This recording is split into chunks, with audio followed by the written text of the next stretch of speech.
शास्त्रीनगर दगडफेक प्रकरणात मुख्य आरोपी यास जामीन मंजूर। यातील हकीकत अशी की दिनांक 22/1/2024 रोजी अयोध्या उत्तर प्रदेश येथील राम मंदिरात रामलल्ला मूर्ती प्रतिष्ठापना हे संपूर्ण भारतभर साजरा होणार होता।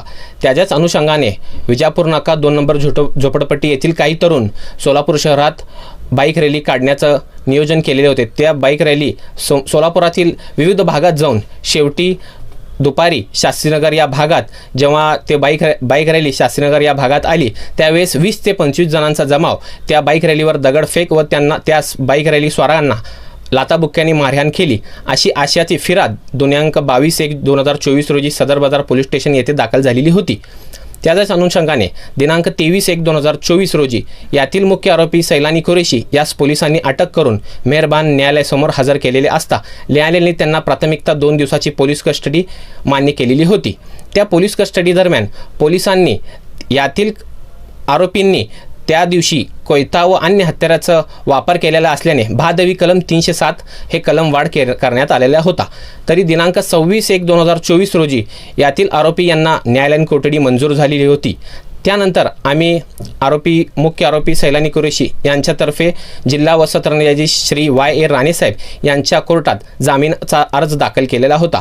सदर जामिनाचा युक्तिवाद फेस आम्ही जे फिर्याद दिली होती, फिर्याद देताना यातील फिर्यादींनी लाथाबुक्क्याने मारहाण केली व दगडफेक झालेली असं प्राथमिकता त्यावेळेस फिर्याद देताना दर्शवली होती। परंतु वास्तविक पाहता पोलिसांनी नंतर कलमवाढ केलेली होती। हे कलमवाढ कुठल्या प्रकारे केले, कशा प्रकारे केले याचं योग्य तो युक्तिवाद आम्ही मेहरबान कोर्टासमोर केलेला होता व हे संपूर्ण हे प्रकरण ह्याला एक वेगळी वळण देण्याचा प्रयत्न होत असल्याचं आम्ही मेहरबान न्यायालयाच्या निदर्शनास आणून दिलं व आमचं युक्तिवाद मान्य करून मेहरबान जिल्हा व सत्र न्यायाधीश श्री Y.A. राणेसाहेब यांनी यातील मुख्य आरोपी सैलानी कुरेशी यास 50,000च्या जात मुचलक्यावर व 2 वेळेस पोलीस स्टेशनला हजेरी लावण्याच्या अटीवर यास आरोपींना जामिनावर मुक्तता केलेली आहे।